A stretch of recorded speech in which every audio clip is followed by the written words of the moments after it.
The stench of sweat, cheap ale, and desperation clung to the air in the Blackwater auction hall. It was a smell Kira knew she would never forget, even if she lived 100 years, which, at the moment, seemed unlikely. The rough hand of the guard shoved her forward, and she stumbled onto the raised wooden platform. Splinters dug into her bare feet. The silver chains around her wrists sizzled, a constant, agonizing burn against her skin. They were forged with wolfsbane, designed to keep a werewolf weak and compliant. They did their job well.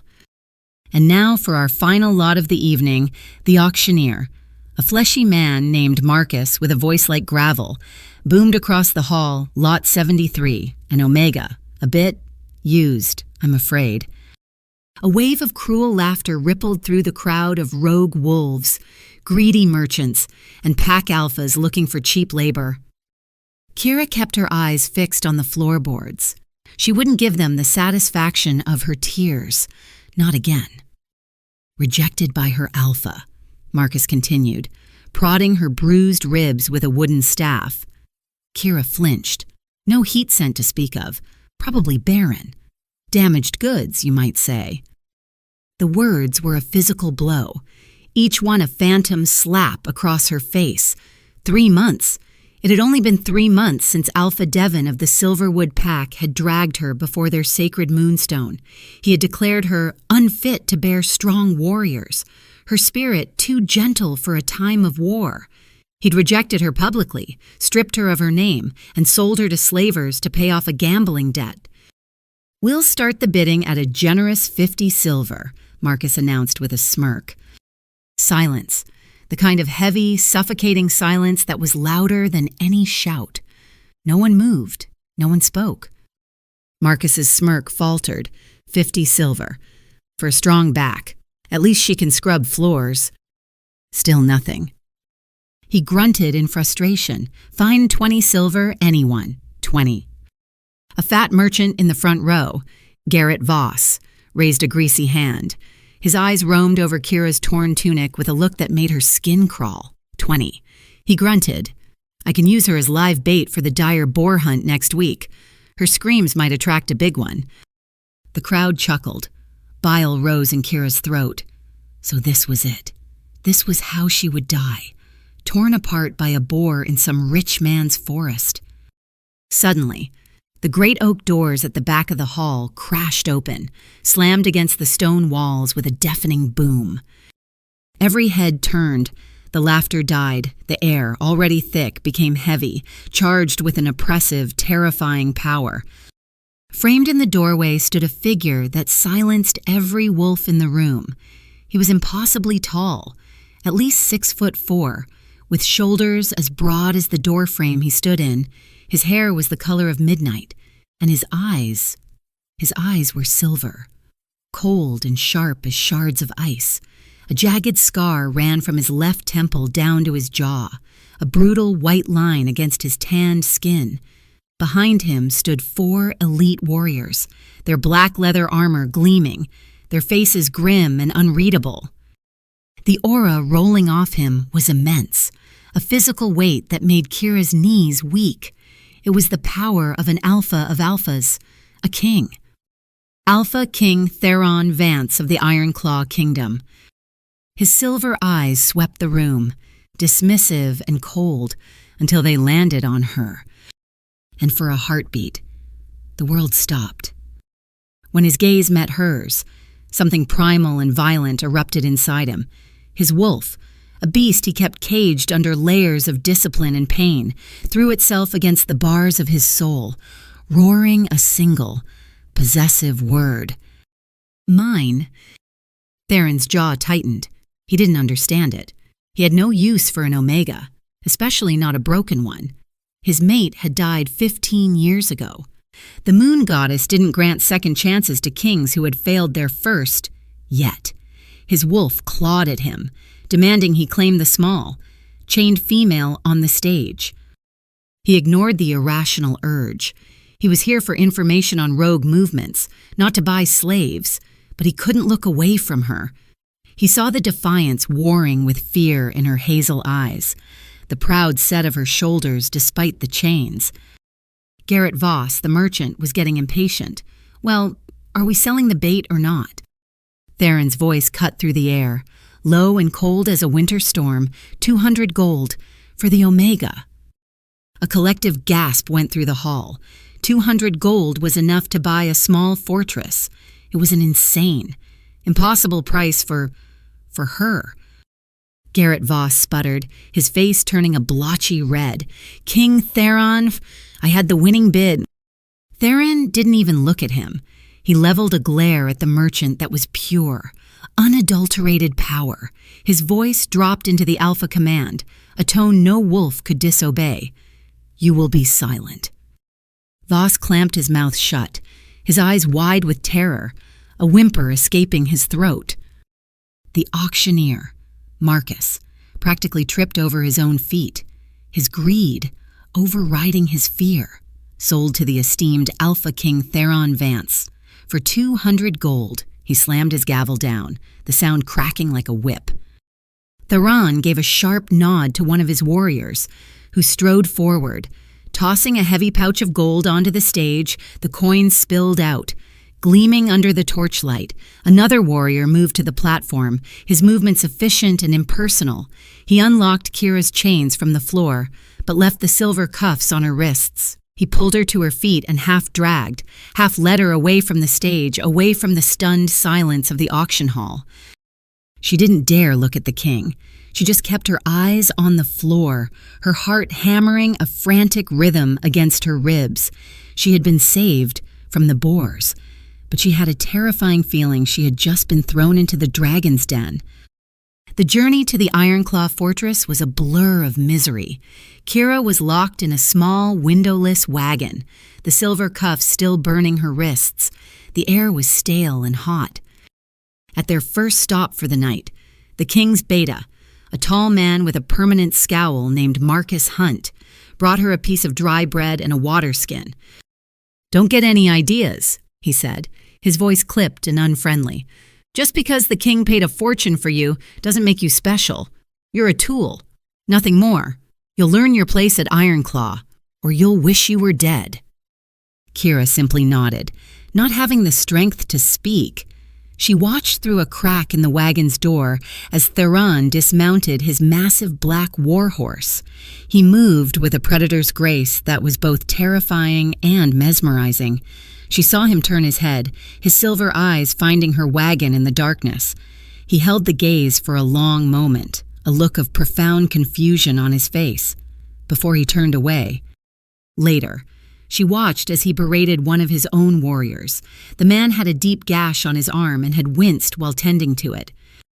"Pain is a reminder that you are alive." Theron's voice was like stone.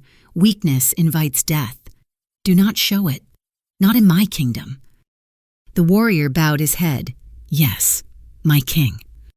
Alone in her wagon, Kira looked down at her own wrists. The skin was raw, blistered, and bleeding from the silver. It was a stupid, pointless thing to do, but instinct took over. She closed her eyes and whispered a soft, ancient word she didn't know she knew. She placed one hand over her burned flesh. A faint golden light, barely visible in the darkness, bloomed from her palm. It wasn't powerful, just a soft glow. It soothed the burn, knitting the skin together beneath her touch. She sighed, a small measure of relief washing over her. No one had noticed. She was safe. The Ironclaw Fortress rose from the jagged mountains like a shard of obsidian. The walls were black, stark and intimidating, with no ivy or greenery to soften their brutalist lines. Warriors patrolled the battlements, their faces a roadmap of scars worn like medals of honor. This was a place built for war, not for living. As the gates groaned open, a man stepped forward to greet them. He was older, perhaps in his 50s, with cold gray eyes and a face that seemed permanently fixed in a condescending smirk. He wore polished steel armor even within the fortress walls. "Theron, my boy," the man said, his voice smooth but lacking any real warmth. "I see your little trip was successful." His eyes slid to Kira as she was pulled from the wagon. He looked her up and down, a strange, calculating glint in his eyes. He seemed to notice something no one else had. A slow, chilling smile spread across his face. A healer. You bought a broken Omega healer. What a waste of gold. Nephew. I buy what I want. Uncle Craven, Theron said, his voice flat and devoid of emotion. See that she is taken to the dungeons. She will be housed there. Craven Vance, the king's uncle, chuckled. Of course, the dungeons are the perfect place for your new pet. Kira's heart sank. The dungeons. She was led down a series of cold, damp stone staircases, the air growing colder with every step. The cell she was thrown into was barren, save for a thin straw pallet and a rusty bucket. But what terrified her was the other object in the room, a long metal table that looked disturbingly like an operating table, with stained, rusted medical instruments laid out beside it. Exhausted and terrified, Kira curled up on the straw pallet. Sleep claimed her quickly, but it offered no escape. She dreamed she was standing in a vast, dark space before her, a magnificent silver wolf, as large as a horse, was chained to the ground by shadowy tendrils. The wolf was Theron's. She knew it in her soul.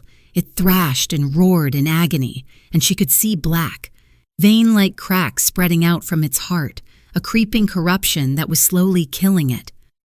Then, a whisper echoed through the void, a chorus of ghostly voices. True Luna, save us. Kira jolted awake, gasping for air. Her heart was pounding. The dream had felt so real. She looked around the dark, cold cell, her body trembling. Then she noticed it. She lifted her hands, her eyes widening in disbelief. The raw, blistering burns from the silver cuffs were gone. Her skin was smooth and unblemished, as if the chains had never touched her at all. The first light of dawn was a weak, gray smear through the high, barred window of her cell. The iron door screeched open, and a young woman with tired eyes and a slump to her shoulders entered. She was an Omega, like Kira, but her spirit seemed to have been ground down to dust. I'm Nina, she said softly. Avoiding eye contact, she placed a bundle of rough gray cloth on the floor. These are your clothes, and I'm to show you the fortress. Nina led her out of the dungeons and into the main bailey. The fortress was even more grim in the daylight. Everything was stone and steel. Warriors trained in the central yard, their grunts and the clash of weapons echoing off the walls. There are rules here, Nina whispered, her voice barely audible over the din. You must learn them to survive. She held up a finger. Rule 1, you are a healer, but you will not heal anyone unless commanded to by the king or Lord Craven. Unauthorized healing is seen as making our warriors weak. It is punishable by the whip. She held up a second finger. Rule 2, never look an alpha directly in the eye, especially the king. It is a sign of challenge. Finally, a third finger. Rule 3, here. Pain is honor. Scars are marks of glory. Do not show sympathy for the injured.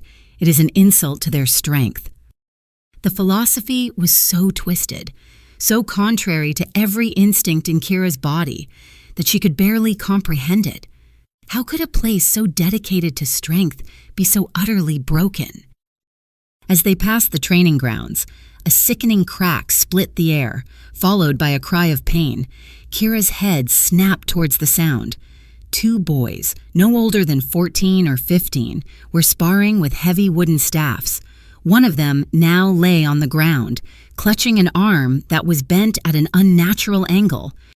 Standing over them was a hulking warrior with a cruel face. Get up! Finn the captain, Drake, roared. A broken arm is no excuse. Your enemy will not wait for you to mend.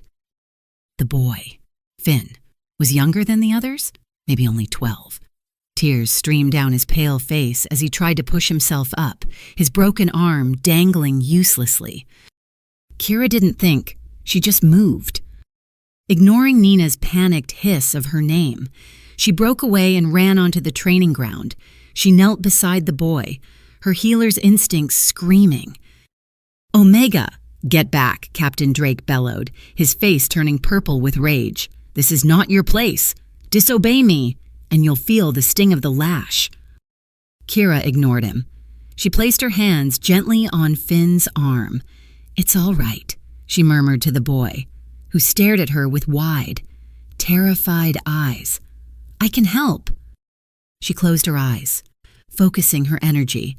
A brilliant golden light flared from her palms, enveloping the boy's arm. It was far brighter, far more potent than the weak glow she'd managed in the wagon. The fractured bone shifted, knitting itself back together under her touch.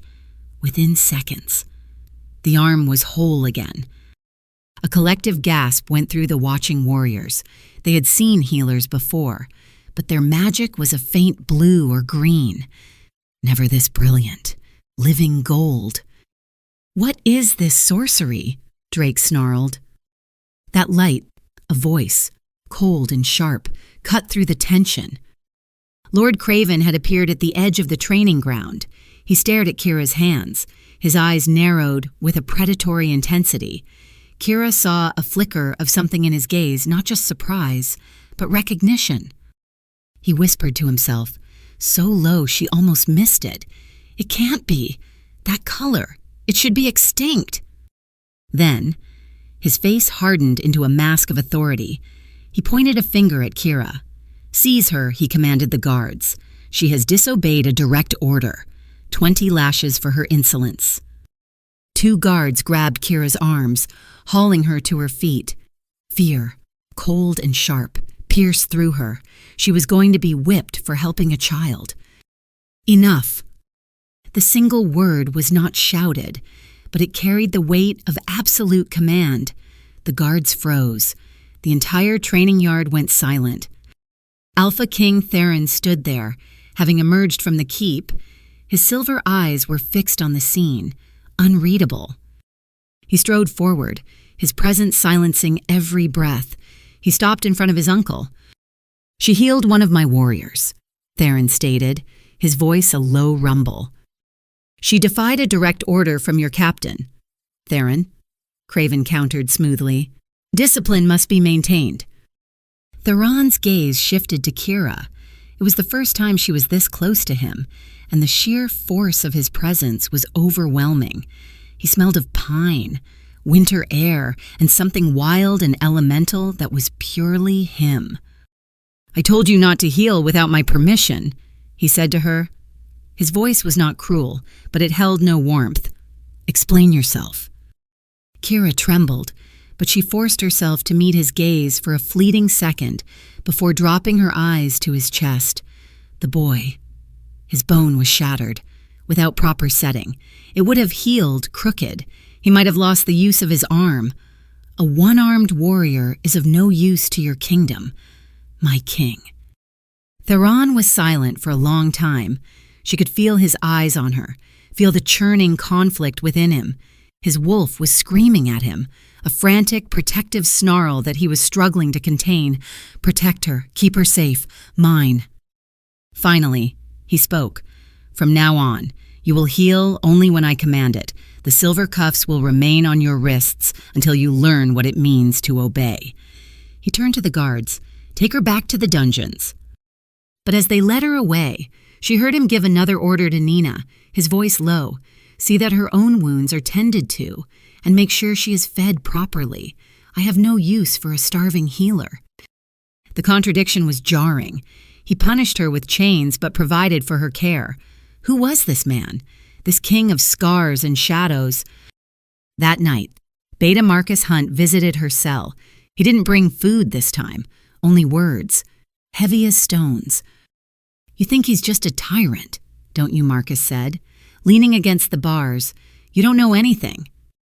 He told her a story of 15 years past, of a different pack called Ironstone, ruled by a kind and just Alpha Theron's father. They were a pack that valued mercy and diplomacy. One night, a coalition of rival packs, feigning a desire for a truce, was allowed inside their walls. It was a massacre. Theron, only a young man then, watched as his parents, his little sister, and his fated mate, a beautiful she-wolf named Lyanna, were slaughtered. They died, Marcus explained, because they were too merciful, because they gave their enemies a chance to strike. Craven found him in the ashes, the last one alive. Marcus finished, his voice grim. He taught Theron that mercy is weakness, that pain is the only true teacher. Theron built this kingdom, this fortress, on that philosophy, so that what happened to Ironstone would never happen again.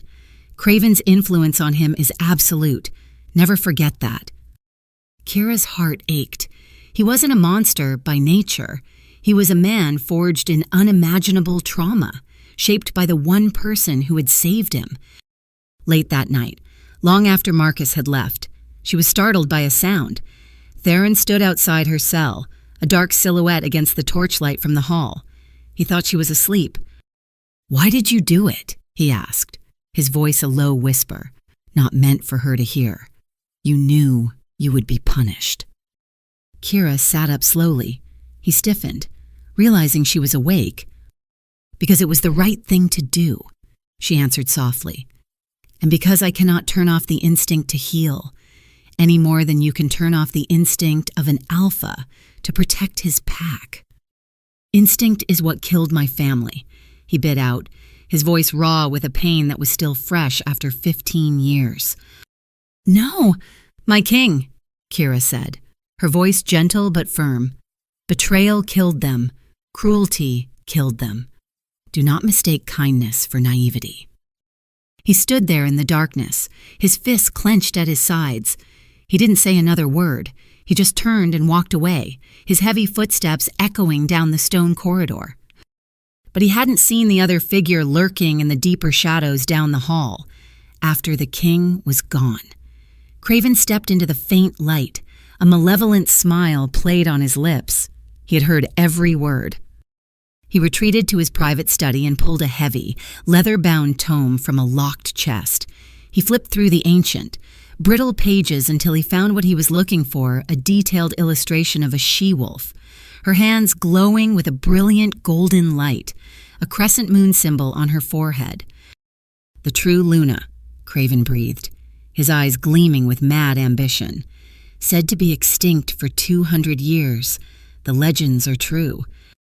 He traced the drawing with a finger. "Your blood won't just make me immortal," he whispered to the empty room. "It will make me a god."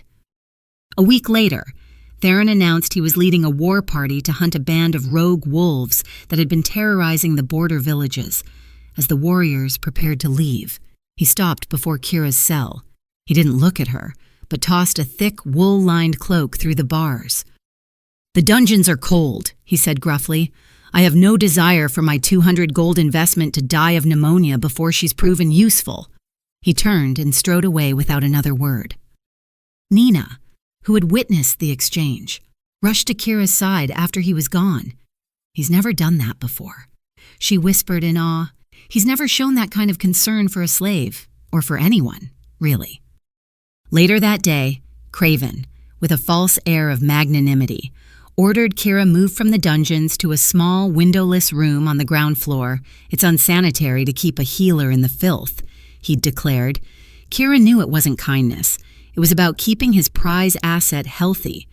But the room, while still a cell, was dry and marginally warmer. It contained a small, abandoned infirmary. While cleaning the dust-caked shelves, her fingers brushed against a loose floorboard. Curious, she pried it up. Tucked away in the small space beneath was a small, leather-bound journal. The elegant script inside belonged to someone named Lyanna Vance, Theron's dead mate. Kira's breath caught.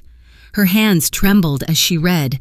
The journal was filled with entries about a Theron she couldn't recognize, a young, passionate alpha who loved poetry and art, who dreamed of building a kingdom based on peace and cooperation.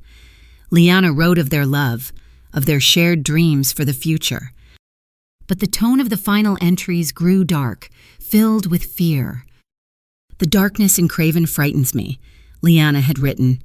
He whispers to Theron in the night, talks of power and dominance. He speaks of something he calls the void, a source of ultimate strength. I must investigate what he is planning.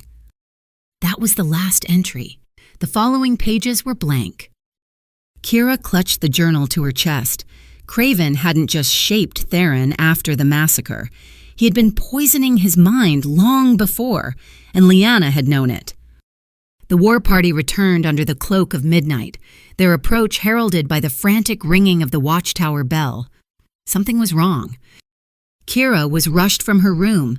The main hall was a scene of controlled chaos. Several warriors were injured, but it was Theron who was the center of attention. He was slumped against a table, his face pale, his breathing ragged. A deep, wicked gash ran along his side, bleeding profusely. But the blood wasn't just red, dark. Black tendrils snaked out from the wound, like ink seeping into parchment. Craven stood over him, his face a mask of false concern. Let him be. He commanded the pack's healer. The wolf's strength must heal him. It is the Ironclaw way. But Theron was fading. He swayed, his silver eyes clouded with pain. His wolf, she could feel it, was thrashing in agony, howling for something he couldn't name. For her. Finally, through gritted teeth, he forced out the words, "Bring the Omega Healer now." Kira was shoved into Theron's private chambers. The room was large but stark, a warrior's room. Weapons lined one wall, maps covered a large table, and a simple bed was in the corner. There were no personal touches, no warmth. It was the room of a man who didn't live, only survived. She knelt beside him where he lay on the bed. His breathing was shallow. When she placed her hands on the wound, a jolt went through her. It wasn't just physical pain she felt from him. It was a deep, spiritual agony, a cold emptiness that was eating away at his soul. The blackness from the wound seemed to fight her, a living corruption. She poured all her energy into the healing. The golden light from her hands was blinding, warring against the encroaching darkness. It pushed the black tendrils back, but couldn't erase them completely. In his delirium, Theron began to murmur, "Lyanna, I'm sorry, I couldn't save you." A sharp, unfamiliar pang of jealousy and sorrow shot through Kira. It made no sense. Why should she care about his dead mate? But hearing the pain in his voice, the love still so present after all these years, hurt her in a way she couldn't explain. She worked until she was dizzy with exhaustion, until the wound was finally closed, leaving only a faint, dark scar. When Theron woke, the sun was rising. The first thing he saw was her, asleep in a chair pulled up beside his bed. Her head was slumped to the side, her face pale with exhaustion. He had felt her magic, a warm, golden light that had fought back the cold darkness that perpetually lived within him. An unfamiliar instinct rose in him. He slowly reached out and pulled the rough blanket from his bed, draping it gently over her shoulders. The gesture felt foreign, clumsy, but right. She stirred, her hazel eyes fluttering open. They widened when she saw him awake, watching her. "My king," she whispered, starting to stand. "Stay," he said, his voice raspy. He pushed himself up, ignoring the protest of his muscles. "Why?" She looked confused. "Why what?" "Why exhaust yourself to save the man who keeps you in chains?" Her gaze was steady, unafraid. "Because you deserve to be saved, beneath the scars and the cold. I see a good man, a king worth fighting for." His jaw tightened. "You see wrong," he said, his voice harsh. But he didn't send her away. He let her stay, let her rest on the chair in his room. It was more companionship than he'd allowed himself in 15 years.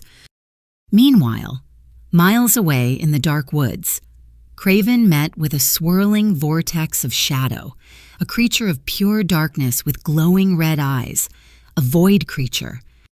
The true Luna has appeared, the creature hissed, its voice like scraping stone. If you do not take her blood soon, the king will bond with her. His curse will be lifted, and you will lose everything. Craven's lips curled into a cruel smile. He still grieves for his first mate. The idea of a second is a betrayal in his mind. I will make sure he never forgets Liana. I will make sure he rejects this new one, and in doing so, breaks them both. Back in the king's chambers, Kira woke in the middle of the night. Theron was standing by the large, unadorned window, staring out at the sliver of moon. His back was to her. He spoke in a low, broken whisper, thinking she was still asleep. You smell of home. He shook his head, a gesture of sharp denial. Impossible. My mate is dead. A single drop of blood fell from his newly healed wound, which had inexplicably reopened. It hit the stone floor, and it was pure black. The next morning, Theron made an announcement that sent ripples through the fortress. Kira, the Omega slave, was to be given conditional freedom. She could move about the keep as she pleased. Her silver chains were replaced with lighter silver bracers, still a mark of her status, but no longer a source of constant pain. Her new duty was to maintain the infirmary and treat, in his words, only the most critical cases. The warriors were suspicious. Some sneered at her, calling her the king's pet. Others, resentful of the new rule, would deliberately let their training injuries fester, trying to test her, to see if she would defy the king's orders again. But Kira didn't rise to their bait. She focused on her work. The boy she had healed, Finn, became her shadow, helping her organize the infirmary, his youthful hero worship a small balm to her weary soul. Nina, the timid Omega, began to confide in her. Many of us don't believe in the pain is strength rule, Nina admitted one evening, her voice low, but we are afraid of Lord Craven. He sees any softness as a cancer to be cut out. Kira began to act in secret, late at night. She would sneak through the servants' quarters, using her golden light to mend the cuts, bruises, and sprains of the Omegas and the younger warriors, the ones the pack's brutal philosophy ignored. Slowly, cautiously, a whisper of warmth began to creep into the fortress's cold heart. For the first time in years, quiet laughter could sometimes be heard in the kitchens.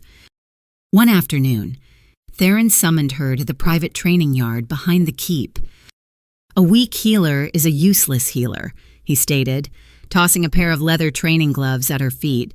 In this fortress, everyone learns to fight. He began to train her himself.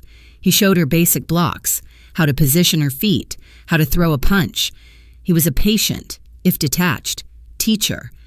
But every time he moved to correct her form, his hand brushing her arm or his fingers grazing her waist, a jolt of pure electricity shot through her, a spark, the nascent beginnings of the mate bond, though he refused to acknowledge it. One afternoon, she stumbled while practicing a pivot. He caught her, his arms wrapping around her waist to steady her. Her back was flush against his chest, her head just below his chin. She could feel the hard muscle of his body, smell the intoxicating scent of pine and winter on his skin. His breath hitched. For a long moment, they stood frozen. Her heart hammered against her ribs, and she knew he could feel it. She could feel the answering thunder of his own heart. His wolf was going insane, begging him to turn her around, to claim her mouth, to finish the bond. Then, just as quickly, he stiffened and released her, stepping back as if burned. That's enough for today, he said, his voice strained. He turned and walked away, but paused at the door. Without looking back, he added, You did well. That night, the full moon rose, painting the black fortress in silver light. A primal energy swept through the pack. It was the night of the shift. From her window, Kira watched as the warriors transformed. Bones snapped and reformed, skin stretched into fur, and human forms gave way to powerful wolves. They howled, a chorus of wild freedom, before running into the dark forest that surrounded the fortress. The silver on her wrists and the weakness from her past prevented Kira's own shift, but she felt the pull, a deep ache in her soul. A movement below caught her eye, a massive wolf, larger than the rest, with a coat the color of polished silver and eyes that glowed with intelligence, had separated from the pack. It was Theron. He trotted to the base of her tower and looked up, directly at her window.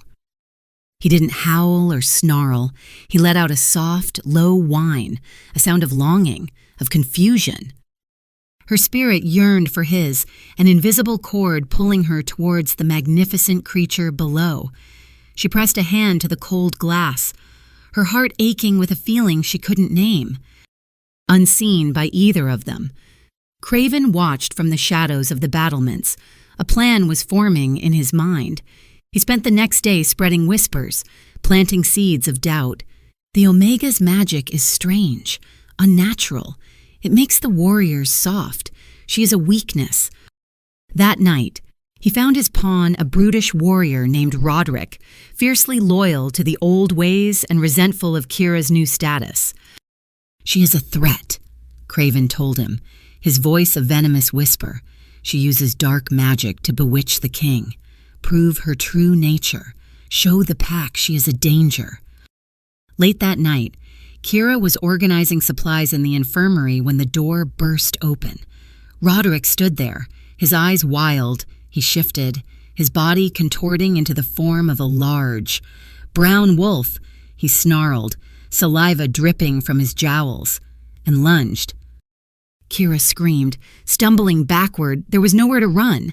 She threw her hands up instinctively to shield her face. A blinding explosion of golden light erupted from her body, forming a solid, shimmering shield. Roderick slammed into it and was thrown back, yelping in pain and shock. "Witch," he howled, scrambling to his feet. "She is a witch." Before he could lunge again, a terrifying roar echoed through the fortress. The door to the infirmary was ripped from its hinges. Theron, still in his massive silver wolf form, stood there, his fur bristling, his fangs bared in a display of utter fury. The sheer protective rage rolling off him was suffocating. He launched himself at Roderick, not as a king punishing a subject, but as a male protecting his mate. He pinned the brown wolf to the floor, his massive paw on Roderick's throat, a growl vibrating through the stone. Theron shifted back to his human form, his body still radiating the wolf's power. He was clad only in a pair of torn trousers, his eyes glowing with a faint silver light. "Anyone," he snarled, his voice a dangerous whisper that carried more threat than any shout, "who dares to touch her again will die." Craven appeared at the doorway, his face a perfect picture of feigned concern. "Nephew, calm yourself." The man was frightened. "Her magic. It is dark. She has enchanted you." Theron's gaze didn't waver. She was defending herself. That is her right. He looked at Kira, who was still trembling in the corner, and his expression softened for a fraction of a second. He made a decision that shocked everyone, including himself. She is no longer safe here. She will be moved to the guest chambers, next to mine. He turned to the guards. "See to it." Later that night, alone in his study, Craven slammed his fist on the table. Scattering scrolls, "He's bonding with her." He seethed. "Faster than I anticipated. I have to accelerate the plan." He unlocked a small, ornate box and pulled out a vial filled with a dark, viscous liquid. A slow, cruel smile spread across his face. "If I cannot take her blood by force," he whispered to the shadows, "then I will force her to use up every last drop of her power until it consumes her from within." Kira's new room was a world away from the dungeon, a soft bed with clean linens, a thick rug on the floor, and a large window that looked out over the moonlit forest. But the most significant feature was the thin stone wall she shared with the king's chambers. The first night, she was woken by a muffled shout from the other side of the wall. "Liana, no." It was a cry of pure, undiluted agony. She could feel his pain through the stone, a phantom ache in her own chest. Hesitantly, she got out of bed, her bare feet cold on the floor. She crept to his door and knocked softly. The door was thrown open. Theron stood there, bare-chested, his body slick with sweat. His silver eyes were wild, haunted by the ghosts of his nightmares. What he demanded, his voice harsh. Kira held up a small, steaming mug. "I heard you. Yelling. I made some chamomile and lavender tea. My mother used to say it helps with bad dreams." He stared at the mug, then at her. His wild gaze slowly softened, the madness receding. He saw not a slave, not a tool, but a woman offering him a small, simple kindness. It was something he hadn't experienced in 15 years. Wordlessly, he took the mug from her. Their fingers brushed, and the familiar spark jumped between them. Warmer this time, more insistent. "Thank you," he said, his voice a low rumble. He closed the door, leaving her alone in the hall with a strangely fluttering heart. Craven, seeing the growing bond between them, knew he had to act. He called a formal pack meeting, a rare event. He stood before the assembled warriors, his voice ringing with false righteousness. "Our king, in his grief, has been led astray," he declared. "This Omega, this witch, is making us weak. She encourages reliance on her magic instead of the strength of our own wolves. She heals wounds that should be borne with honor. She is a poison in our midst."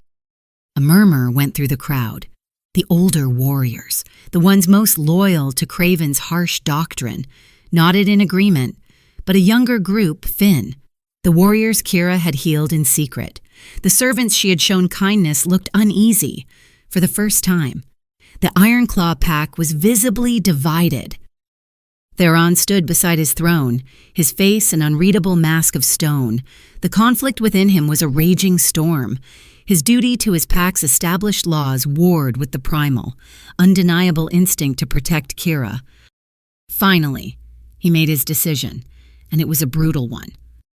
"The Omega's loyalty and power will be tested," he announced, his voice echoing in the silent hall.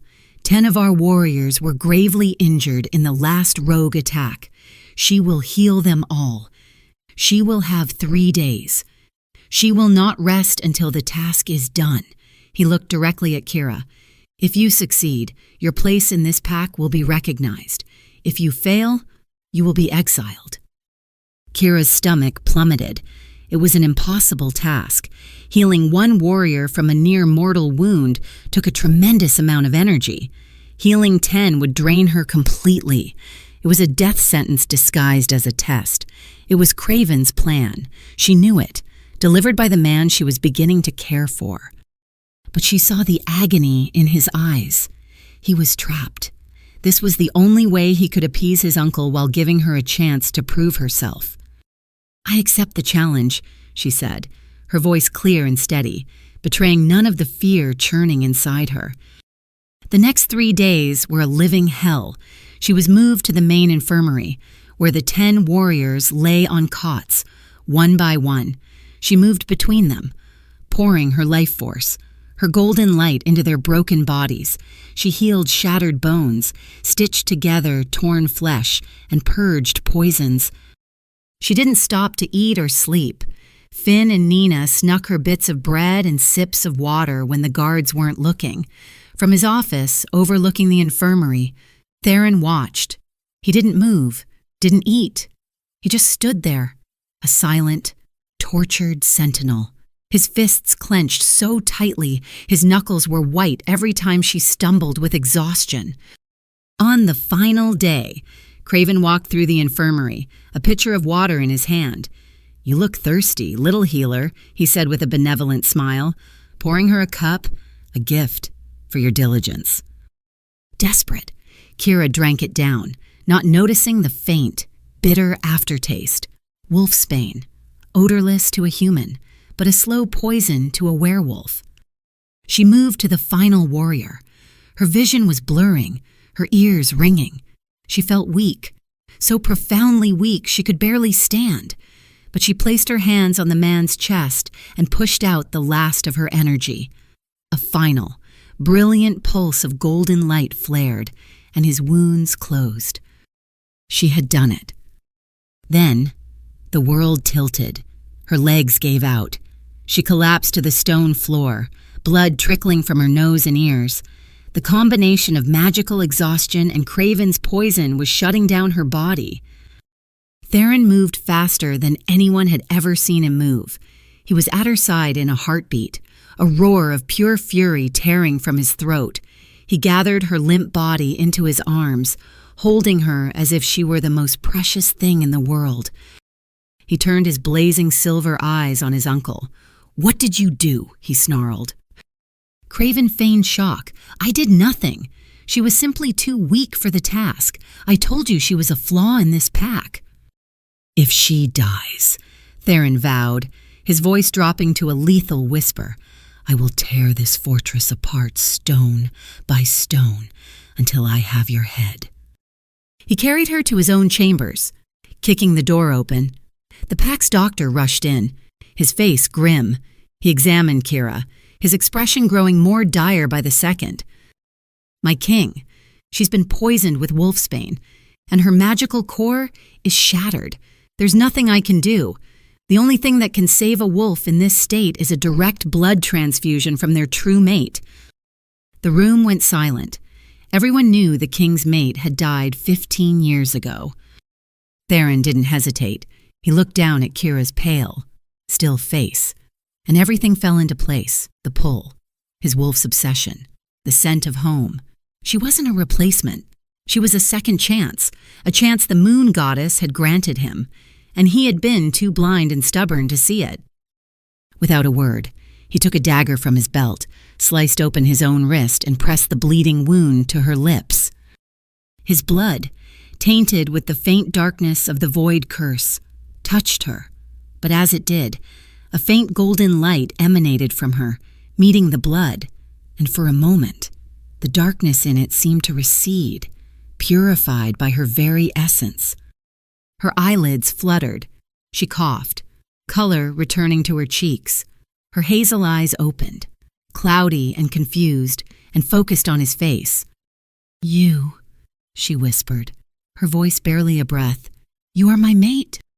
Theron's face was a mask of agony. The truth was there, undeniable, but so was the ghost of Lyanna, the weight of his past failures. "I can't be," he said, his voice thick with self-loathing and grief. "I already had a mate." He had saved her life, only to reject her in the same breath. In the shadows of the hall, Craven watched, a triumphant smile on his face. Perfect. He rejects her. A broken mate bond will be a poison far more potent than any I could devise. It will kill them both from the inside out. But from the deeper shadows, the void creature materialized, its voice a hiss in Craven's mind. "You are a fool. A true Luna cannot be broken so easily. Her power is ancient. To claim her, you will need the power of the coming lunar eclipse. You have 3 days." In the days that followed, an icy wall rose between them. Kira was moved back to her own room, and Theron's avoided her completely. He issued his orders through Beta Marcus, his face a grim, unapproachable mask. Every time Kira even caught a glimpse of him down a corridor, a sharp physical pain lanced through her chest, the sting of a suppressed mate bond. Nina tried to comfort her. Chosen mates, the ones the goddess gifts after a fated mate dies, are incredibly rare. She explained softly, "It's a second chance at happiness. I've never heard of an alpha rejecting one." But Kira knew Theron wasn't rejecting her. He was rejecting himself. He was drowning in guilt, chained to a ghost.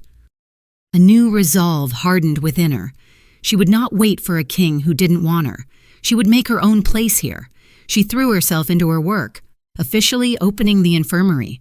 Warriors, even those who had once scorned her, began to come to her, their respect won by the impossible trial she had survived. She resumed her self-defense training. this time with a grimly respectful Marcus. "You've changed," he noted one afternoon after she successfully disarmed him. "You're stronger." "I have to be," Kira replied, her voice steady. "I can no longer afford to depend on someone who isn't there." From his window, Theron watched her. He saw her laughing with Finn in the yard, saw her sparring with Marcus, saw the quiet strength she now wore like armor. His wolf clawed at his insides, howling with a desperate, jealous rage. He wanted to storm down there, throw her over his shoulder, and lock her in his room where no one else could see her smile. He remembered Lyanna's last words, whispered as she lay dying in his arms, "If I die, Theron, promise me you'll find happiness again. Promise me you'll love again." He had seen it as a feverish wish, but Craven had twisted it, whispering for years that to love another would be to betray the memory of all he had lost. The warning came without warning. The sentry horns blared, a frantic, desperate sound. "We're under attack," a warrior roared from the battlements. "Rogues, hundreds of them." But as the Ironclaw warriors charged out to meet the enemy, they saw it wasn't just rogues. Moving among them were things of nightmare creatures made of living shadow, with burning red eyes and claws that seemed to cut through reality itself, void creatures. They couldn't be killed. A sword would pass through them, and the wound would seal with a faint hiss. The Ironclaw warriors, fearsome as they were, began to fall back, overwhelmed. Craven, in the midst of the chaos, subtly herded a group of the shadow beasts, guiding one of the largest toward the infirmary, where he knew Kira would be tending to the first wave of wounded. The void creature smashed through the door, its soulless red eyes fixing on Kira. It lunged, its shadow claws extended. Kira didn't have time to scream, but as its claws touched her arm, her true Luna power erupted instinctively. A brilliant nova of golden light exploded from her. The void creature shrieked, a sound that tore at the fabric of the world. It didn't just get thrown back, it dissolved, its shadow form disintegrating into motes of dust under the pure, holy light. Kira stared at her hands, shocked. What did I just do?" A wounded warrior near the door pushed himself up, his eyes wide with awe. Her light, "It can kill them, Luna. Help us." The title slipped out, natural and right. Kira didn't hesitate. She ran out into the battlefield, a beacon of gold in the sea of chaos. She didn't need to fight. She just needed to touch. Every void creature she made contact with screamed and vanished. She was a weapon, a living embodiment of their destruction. Theron, Ian was fighting for his life, cornered by 3 of the creatures.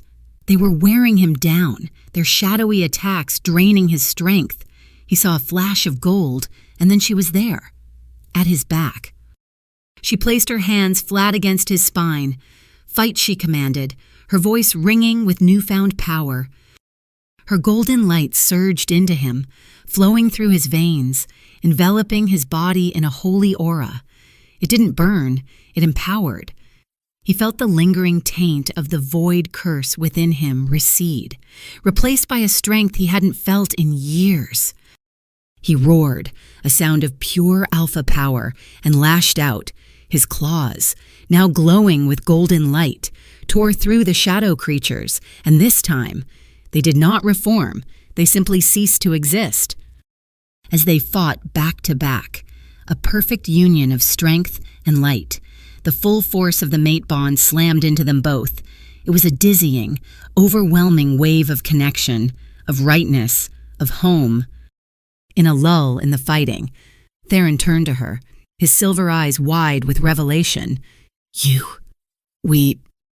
He never finished the sentence. The largest void creature, a monstrous beast Craven had been saving, blindsided them. It swiped at Kira, its claws tearing through her side.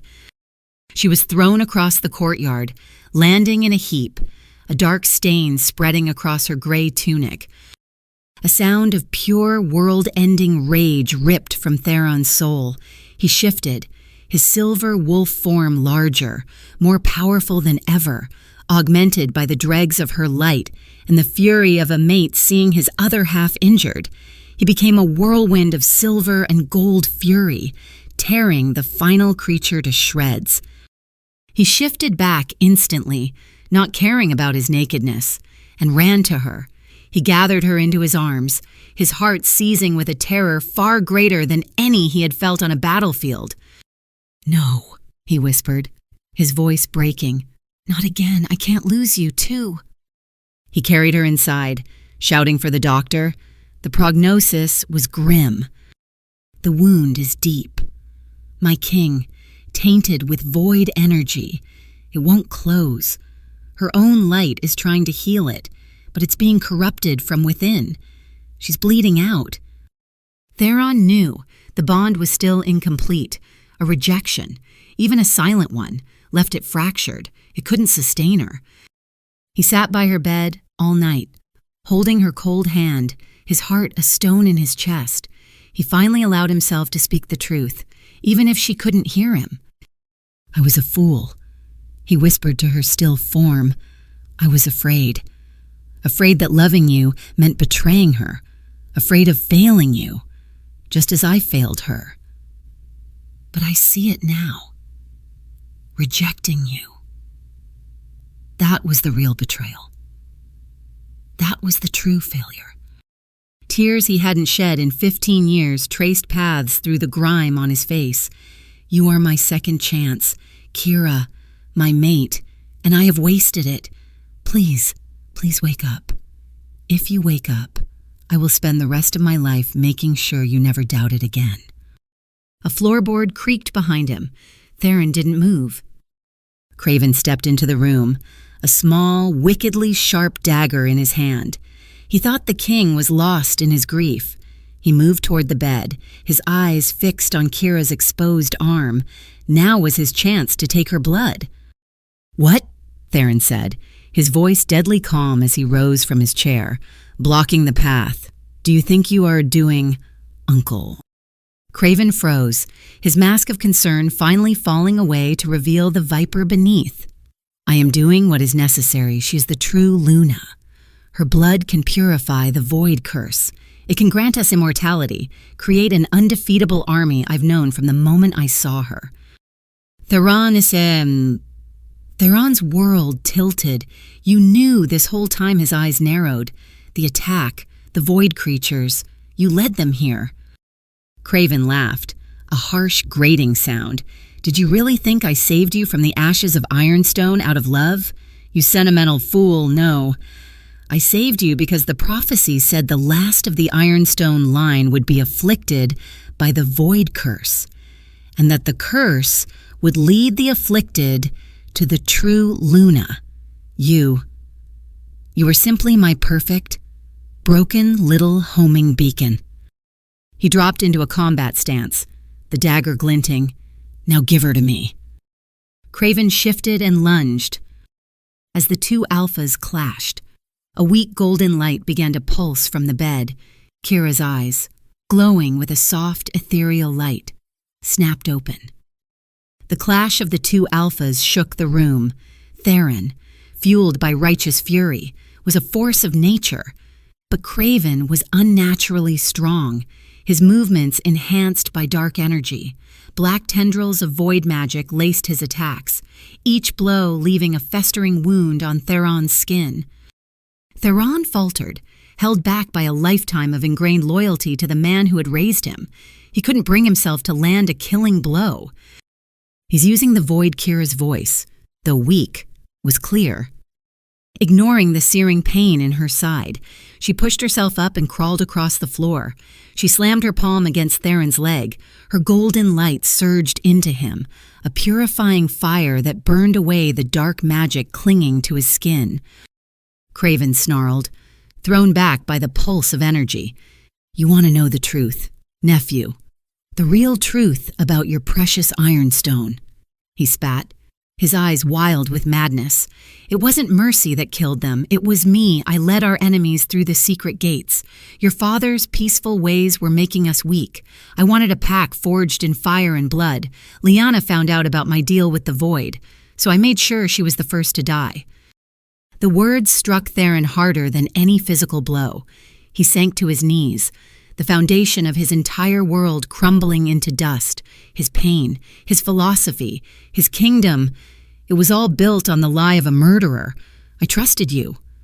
He choked out. Everything I built, it was your vision. And it made you strong. You should thank me. Craven roared. No, Kira said, staggering to her feet, her hand on Theron's shoulder. He made you lonely. He made you a king of ghosts. That's what he wanted. Craven had heard enough. He abandoned Theron and launched himself at Kira with terrifying speed. I will have your blood. As his fingers closed around her arm, Kira's power, the full, unbridled might of the true Luna, finally awakened. A cataclysmic explosion of golden light blasted Craven across the room. Kira rose into the air, her feet hovering inches off the floor. Her wound sealed itself in a cascade of light. Her hazel eyes were now solid gold, and her voice echoed with the power of ages. I am the last light against the encroaching dark, she declared, her voice resonating in the soul of every wolf in the fortress. You will not touch my king, and you will not touch my pack. A wave of her Luna aura washed over the fortress. Every Ironclaw wolf felt a surge of strength, of hope, of loyalty to her, their true queen. Craven, driven by desperation, scrambled to his feet. He clawed at the air, chanting in a dark tongue, a swirling portal of darkness, a gateway to the void. Ripped open in the center of the room, shadowy creatures began to pour out. If I cannot have you, he shrieked, I will see this pack dragged into oblivion. Warriors, drawn by the commotion, poured into the king's wing of the fortress. They saw their king, their newfound Luna, and the portal of horrors. Without hesitation, they formed a line. Marcus, Finn, Nina with a crossbow, they all stood ready. Kira raised her hands, creating a shimmering golden barrier that held back the first wave of creatures. Theron, his eyes now clear with purpose, let out a war cry and led his warriors in a charge against the demons his uncle had unleashed. But the portal remained open, a bleeding wound in the world. Kira knew what she had to do. The portal. I have to close it from the inside, she said, her voice grim. No, Theron yelled, turning back to her. It will kill you, Kira. Don't. She gave him a sad, beautiful smile. Trust in our bond. It's stronger than any darkness. She walked toward the swirling vortex. As she stepped into the portal, the darkness began to consume her light. Theron, seeing her start to fade, didn't think. He acted on pure instinct, on the unbreakable call of his mate. He leaped into the portal after her, grabbing her hand. The void tore at him, but he ignored it. He pulled her close, his silver eyes blazing into her golden ones. He yelled the ancient words of the mating ritual, his voice a vow against the screaming darkness. From this day forward, you are mine, and I am yours. My soul is your shield. Kira's voice joined his, their words weaving together to form a spell of unimaginable power. Under the moon and stars, we are one. My light is your sword. The moment the bond was fully, irrevocably completed, a shockwave of silver and gold energy erupted from them. It blasted through the portal, disintegrating every void creature in its path. Craven, caught at the epicenter, screamed as he was sucked into the collapsing gateway, which snapped shut, leaving behind only silence. Theron and Kira collapsed to the floor, exhausted but alive. Wrapped in each other's arms, on each of their necks, a new mark glowed softly before settling into their skin a golden crescent moon, the symbol of the completed Luna bond. The pack, seeing their king and queen, knelt as one. The pack doctor rushed to Theron's side, checking his pulse, his eyes. He gasped. "It's a miracle," he whispered in awe. "My king, the void curse in your blood, it's gone, completely purified." As the pack began to cheer, a sudden, sharp vision flashed through Kira's mind. She saw Craven, not dead, but floating in a dark, empty realm. He was speaking to a colossal being made of pure shadow, the Void King. "I have failed to secure the Luna," Craven's voice echoed in her mind. "But I did one thing. Before the portal closed, I touched her. I left my mark. When the lunar eclipse comes, you will be able to find her. She is now tethered to your realm." Kira looked down at her arm, unseen by anyone else. A small, black spiderweb-like mark had appeared on her skin. The morning after the battle, the Ironclaw fortress was a wreck, but the atmosphere was entirely new. The oppressive gloom had been replaced by a fragile, tentative hope. Theron called a meeting of his pack council.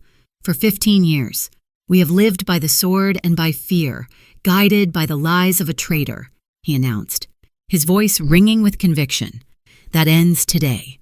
We will rebuild this kingdom not just on strength, but on compassion. It is time to heal." Some of the older, hardline warriors protested. "My king, if we show softness, our enemies will see it as weakness. We will be destroyed, just like Ironstone." Before Theron could reply, Kira stepped forward, her new Luna authority settling on her like a mantle. "Strength does not come from ignoring pain," she said, her voice calm but firm. "True strength comes from healing our wounds and rising again, whole and unbroken." In the weeks that followed, the fortress began to transform. Kira and Theron, finally, free to explore their bond, worked side by side. He showed her the places from his childhood he had long since boarded up. One was a small, walled garden, now overgrown with weeds, but with resilient wildflowers still pushing their way through the cracks. "I used to paint here," Theron confessed, his hand finding hers, "after the massacre. I burned all my canvases, all my brushes. I thought art was a weakness I couldn't afford." Kira squeezed his hand. "Perhaps," she said softly, "you could start again." He looked at her, a genuine small smile touching his lips for the first time. "With you by my side, I think I could do anything." Their new happiness, however, was shadowed by a secret Kira kept. The black mark on her arm was slowly growing, and with it came debilitating headaches and terrifying, fleeting visions of the void, a realm of silent screams and endless falling. She didn't tell Theron, not wanting to burden him while he was so focused on reforming the kingdom. But Nina noticed. "Luna, what is that mark on your arm?" she asked one day, her eyes wide with worry. Kira swore her to secrecy and began spending her nights in the fortress library, poring over ancient texts Craven had kept hidden. She finally found it, in a book titled The Chronicles of the True Luna. The book confirmed her identity. A true Luna was born every 200 years to act as a balance between the light of the moon goddess and the encroaching void. But it also contained a chilling prophecy. If the true Luna is marked by a servant of the void, she becomes a tether. On the night of the blood-red moon, the lunar eclipse, she will be pulled, soul and body, into the void realm, lost forever. Her blood ran cold. The lunar eclipse was just over a week away. Frantically, she scanned the page for a solution. There was only one. The tether can be severed only if the true Luna's mate bond is fully consecrated by the sacred Luna ceremony. The ceremony, performed under the light of the full moon before the eclipse, makes the bond a divine anchor, unbreakable even by the void itself. They had 5 days until the next full moon. Theron, sensing her distress but not knowing its cause, announced to the pack that there would be a formal Luna ceremony to celebrate their union. The pack erupted in joyous preparation.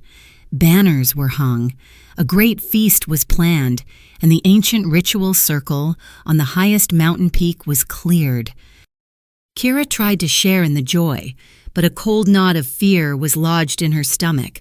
What if the ceremony wasn't enough that night? Consumed by terror, she made a decision. She would leave. She would run. So that if the void came for her, it wouldn't find her in the heart of the kingdom she had come to love. She packed a small bag and was sneaking towards the stables when a hand closed around her arm. "And where do you think you're going?" Theron's voice was low, laced with hurt. Tears streamed down her face as she showed him the mark, now spreading up to her shoulder. "I'm marked, Theron. I'm a beacon for the void if I stay, and the ceremony fails. I'll be dragged into that hell, and I'll take you and this entire pack with me." He pulled her into his arms, holding her tight against his chest. "Then we will fight it. Together," he vowed, his voice fierce. "You don't understand," she sobbed. "If I'm taken, the severing of our mate bond will kill you." He tilted her chin up, forcing her to look into his intense silver eyes. "A life without you is no life at all. Kira, it is a slow death I have already lived for 15 years, and I will not go back to it. We will face this. We will find a way." While they prepared, Marcus, a surprisingly adept scholar, discovered a crucial addendum to the ceremony's description. The ceremony must be completed without interruption. Any hostile interference will shatter the ritual, rendering the bond vulnerable and dooming the Luna. The ceremony wasn't just a celebration anymore. It was a battle for her soul. The next 5 days were a flurry of activity. Kira trained with the pack's eldest shaman to control her true Luna power, learning to focus it into a shield. Theron fortified the mountain peak, setting traps and positioning his best warriors. In the quiet moments between preparations, their bond deepened. He taught her the traditional Ironclaw dance for the ceremony, their bodies moving together in perfect sync. She, in turn, used her light to heal the last of his old scars, not just the ones on his skin, but the deeper ones on his soul. She found the remnants of the artist, the poet, the gentle alpha that Liana had loved, and she nurtured them back to life. The night before the ceremony, as she lay in his arms, Kira was pulled into her most vivid vision yet. She stood before a throne of black crystal, and on it sat the Void King. "Little Luna," its voice echoed in her mind, a sound of grinding galaxies. "You belong to me now. Your light will serve my darkness. When the eclipse comes, no ceremony can save you from your destiny." She woke with a gasp, drenched in a cold sweat. She looked at her arm. The black mark had now reached her neck. The day of the ceremony dawned clear and bright, a stark contrast to the storm brewing in Kira's heart. The entire pack was gathered at the base of the mountain, their faces a mixture of excitement and nervous tension. Nina and the other Omegas helped Kira dress. She wore a simple white gown, embroidered with silver thread in the pattern of moon phases. They wove wildflowers into her hair. "You look like the goddess herself, Luna," Nina whispered, her eyes shining. Kira looked at her reflection in a polished silver mirror. The black void mark snaked up her neck like a dark vine. "I hope this is enough," she prayed silently. At the summit, Theron stood with his 50 most elite warriors, forming a protective circle around the flat, stone-paved ritual ground. "Nothing gets through," he commanded Marcus, his voice hard as steel. "Not a rogue, not a shadow, nothing. Her life, all of our lives, depends on it." As dusk fell, the full moon rose, huge and luminous, bathing the mountaintop in its ethereal silver light. The pack elder, a she-wolf whose face was a roadmap of wisdom, began the ceremony. Theron and Kira stood in the center of the circle, their hands clasped. They looked into each other's eyes as they spoke the ancient vows. "From this day to my last day," Theron's voice was a low, passionate rumble. "You are my Luna, my light, my home, my everything." "From this day to my last day," Kira answered, her voice filled with a love that eclipsed all fear. "You are my alpha, my strength, my heart, my everything." The elder raised a ceremonial crystal, preparing to channel the moon's light into their joined hands to seal the bond. At that exact moment, the sky went black. A gaping, toothless maw of a portal ripped open above them, and from it, hundreds of void creatures poured out like a river of nightmare. Now Theron roared, "Defend the circle!"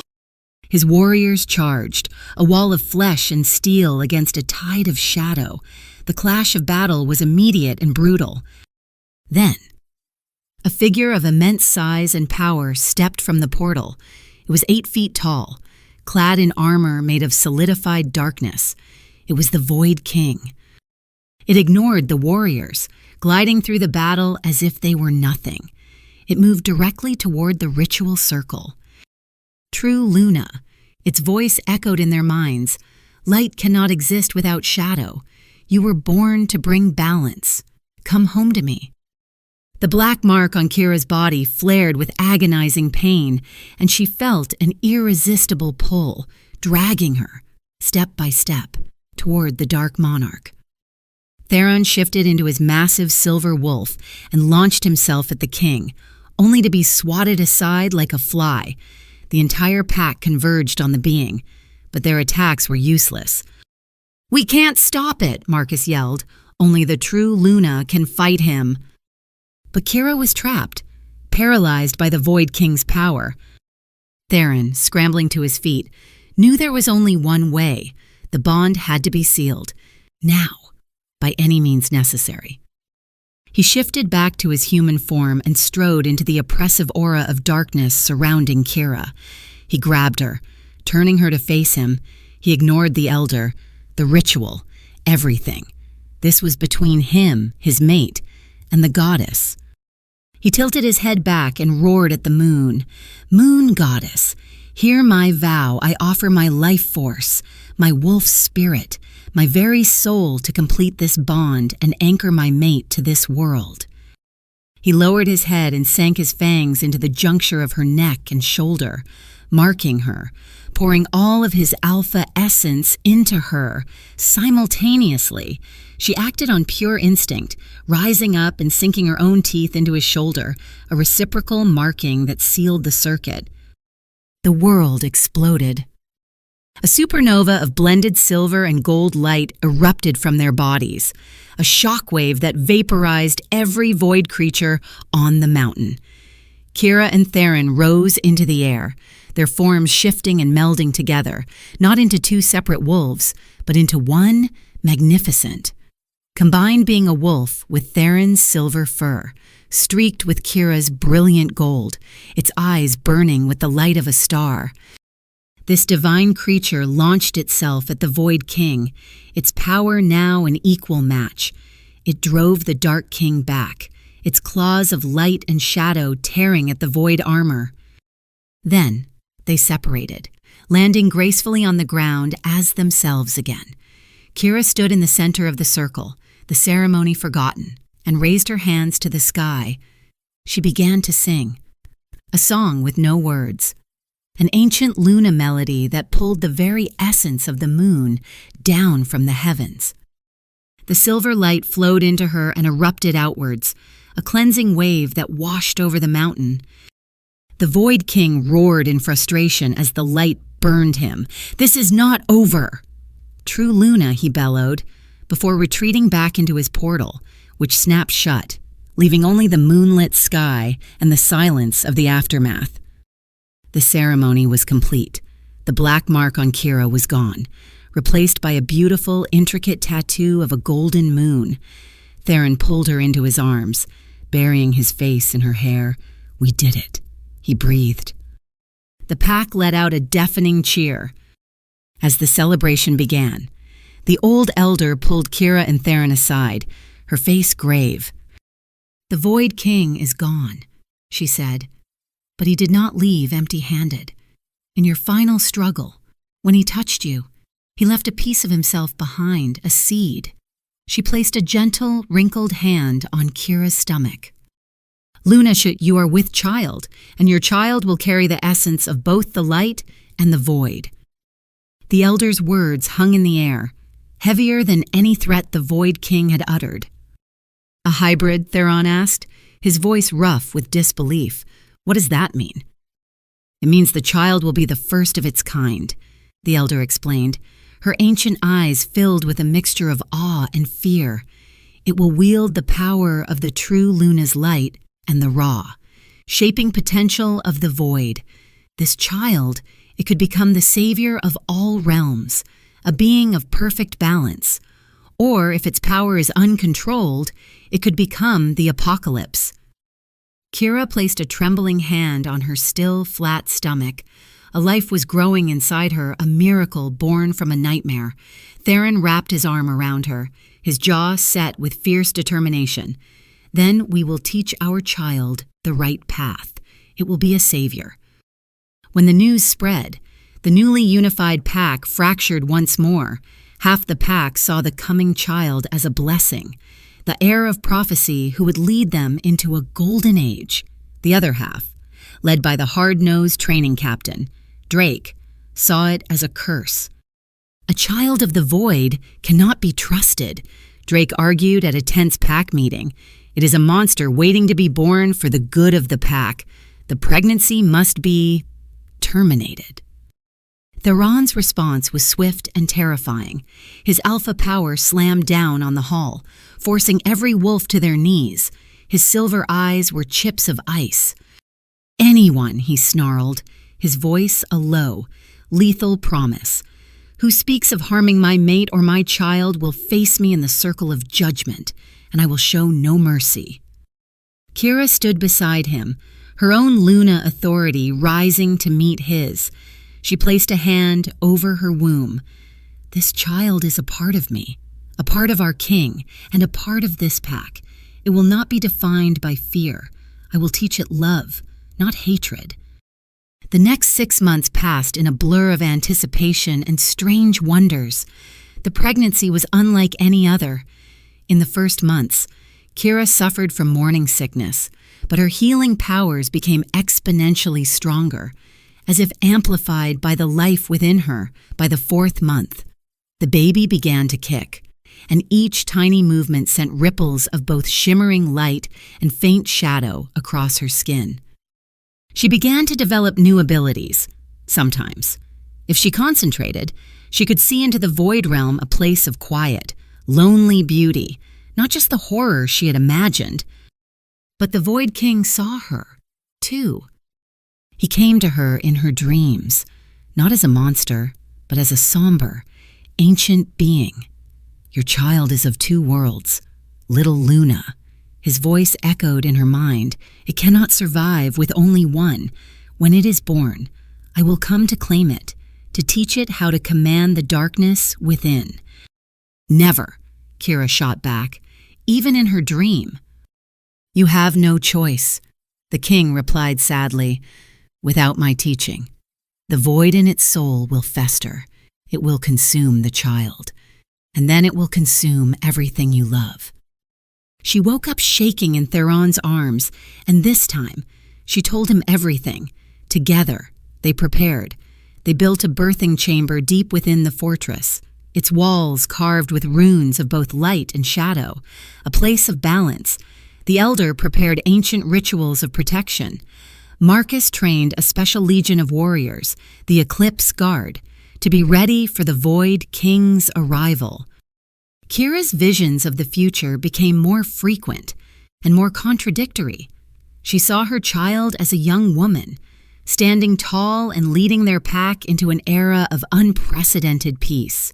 Then she would see another vision, the same woman, wreathed in shadow and flame, laying waste to the world. She didn't know which future was the true one. The birth began on a moonless night, with Kira's first contraction. A storm unlike any other gathered over the Ironclaw fortress. The sky, already black, seemed to curdle, and a strange, oppressive silence fell. The void was coming. As Theron helped her to the birthing chamber, Kira cried out, a mixture of pain and terror. High above them, the sky tore open, and a vast portal to the void yawned wide. The voice of the Void King boomed across the mountains, shaking the very stones of the fortress. The Child of Balance arrives. I have come to welcome it home. Theron's head snapped up. To your positions, he roared to the pack. Battle stations. Protect your Luna. For Ironclaw. In the protected chamber, Kira screamed as another contraction hit, and from her body, an uncontrolled explosion of both golden light and swirling shadow erupted, shattering the lamps in the room. A torrent of void creatures poured from the portal, and the battle for Ironclaw began. This time, the pack was ready, led by Marcus. They formed a concentric circle of defense around the keep, fighting with a desperate ferocity. Captain Drake, the warrior who had wanted the child destroyed, was at the forefront, guarding the very door to the birthing wing. For our heir, he roared, cutting down a shadow beast, for the future of our pack. Inside the chamber, the world was reduced to Kira's pain and Theron's steady voice. Push, my love. Push, the elder urged. I'm here, Kira, Theron grunted, his hand gripping hers tightly. I'm right here with you. You can do this. Light and shadow warred in the room. A miniature magical storm centered on Kira, with one final, agonized scream that seemed to shake the foundations of reality. She pushed. A clear, sharp cry cut through the chaos. The elder gently lifted the baby. A girl. She breathed, her voice filled with wonder. She's perfect. The child had Theron's shock of silver hair and Kira's golden eyes. She was a perfect blend of them both. But on her tiny back was a birthmark, unlike any other a perfect circle, one half a crescent of silver light, the other a crescent of deep shadow. The chamber doors exploded inward, blasted to splinters. The Void King strode into the room, his dark presence chilling the air. His gaze fell upon the baby, and for the first time, an emotion flickered across his shadowy face, longing. Lyra, he said, his voice softer now. My child. She is not yours, Theron roared, placing himself between the king and his family. My essence flows in her veins. She is the bridge. She belongs in both worlds. She belongs with me. The king raised a hand, and the baby, Lyra, was lifted from the elder's arms by an invisible force, floating towards him. Kira, depleted and trembling from childbirth, did something impossible. She stood. Her eyes blazed with pure, undiluted golden light. Ethereal wings made of solidified moonlight unfurled from her back. Her voice, now layered with the power of the moon goddess herself, boomed through the room. No one touches my daughter. A wave of cosmic power slammed into the Void King, forcing him back a step.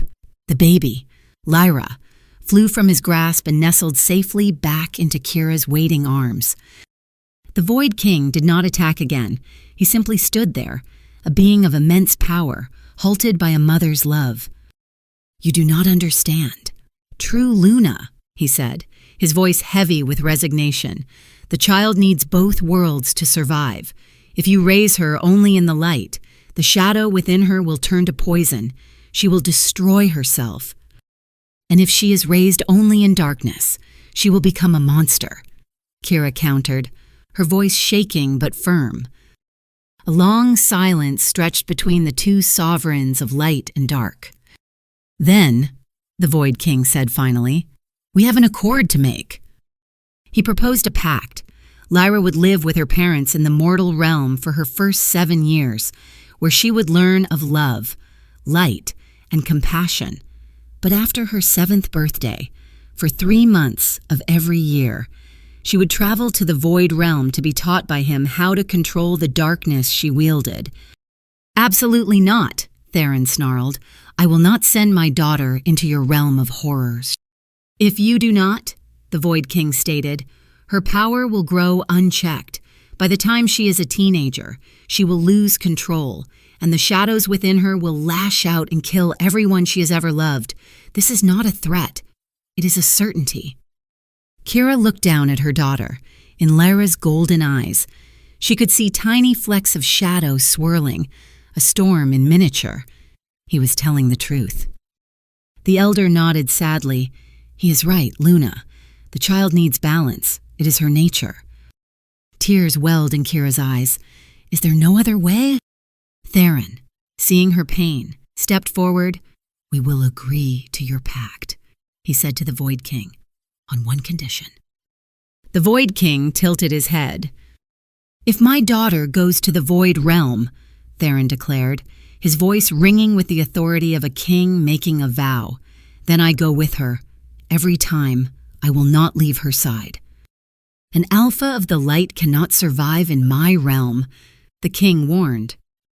"Then I will learn how," Theron stated simply. "I will endure any trial you set for me, but I will not abandon my child." The Void King seemed to consider this, then gave a slow, solemn nod. "So be it. Your courage is admirable, Alpha King, but be warned, my trials will break lesser men." The pact was sealed in blood. The Void King, Kira, and Theron each cut their palms and joined hands over the sleeping baby.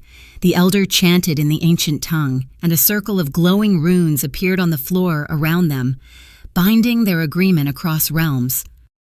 "I will return in 7 years," the Void King said. He then turned and dissolved into shadows, the portal above the fortress closing with him. The battle outside was over. The pack had held. They had won. Later, in their chambers, Theron and Kira sat together, watching their daughter sleep. The light and shadow in her essence now seemed to be in harmony, swirling gently around her like a protective blanket. 7 years, Kira whispered, her voice thick with emotion. "We only have 7 years of peace." Theron pulled her close, kissing her forehead. "Then we will make them the best 7 years this world has ever known." But as Kira finally drifted to sleep, a final vision came to her. She saw Lyra, 18 years old, standing on a vast battlefield. On one side was the army of Ironclaw, bathed in light. On the other, an army of void creatures, shrouded in shadow. And Lyra stood in the middle, forced to choose a side, or to forge a new path entirely. A voice whispered in the dream, "The true battle has not yet begun. This is only the beginning." The next 7 years were a whirlwind of love, laughter, and learning. Lyra grew quickly, a child of breathtaking contrasts. As a toddler, she once grew frustrated and accidentally made a shadow swallow her favorite flower, only to cry for an hour with remorse. Kira taught her that power, whether of light or shadow, must always be guided by a compassionate heart. At 4, the darkness within her began to stir more strongly. She had nightmares of the void and once sleepwalked toward the forest, her eyes black pits, until Theron caught her and held her, whispering her back to the light. Her training began in earnest.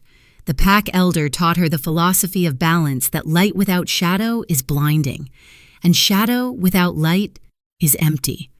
Theron taught her how to fight, how to defend herself in any world, and Kira taught her the most important lesson, that even if others feared her for what she was, she must always choose kindness. By the time she was 7, Lyra was a bright, brave, and astonishingly powerful little girl. She knew of the pact, and she faced it with a courage that humbled her parents. "I have to go, don't I, Mama?" she asked one evening, looking up at Kira with her impossibly wise golden eyes. Kira knelt and hugged her tightly, fighting back tears. "Yes, my love, but Papa is going with you. You won't be alone." "I'll be good," Lyra promised. "I'll learn my lessons, and then I'll come right back home to you." The night before they were to leave, Theron held a small family feast under the full moon. He gave Lyra a small carved wooden wolf. Kira gave her a silver locket with a picture of the three of them inside, so you never forget who you are or where you belong, Kira whispered. The next morning, the portal opened. The Void King stepped through, his presence somber, not menacing. It is time. The entire pack gathered to see their king and their princess off. Marcus clapped Theron bin Honor on the shoulder. We will protect the Luna, my king. We will keep the kingdom safe until your return. Kira's farewell was the hardest. She held Lyra so tightly she thought her heart might break. Be strong, my baby, but don't let the darkness harden your heart. Remember the light. I love you, Mama. Then Theron held her. He kissed her deeply, a kiss filled with love, promise, and the pain of their first separation. I will protect our daughter with my life. He vowed, I will come back to you. I know, Kira whispered. I'll be waiting. She watched as her husband and her daughter took each other's hands and walked bravely into the swirling darkness. The portal snapped shut, and for the first time in 7 years, Kira was truly alone. She sank to her knees, the tears she had held back finally falling. The 3 months that followed were the longest of her life. She ruled the kingdom with grace and strength, but her heart was in another realm. Every night, she stood on her balcony and stared at the spot in the sky where the portal had been, sending her love across the dimensions to her family. Then, on the night of the winter solstice, just as promised, the portal reopened. Theron stepped out first. He looked older. There were new scars on his arms and streaks of silver in his dark hair. The trials had taken their toll, but his eyes were stronger, wiser. Behind him was Lyra. She was taller, her face more serious, but her golden eyes lit up the moment she saw her mother. Kira ran, crashing into them, wrapping them both in an embrace, sobbing with relief. You're home. You're finally home.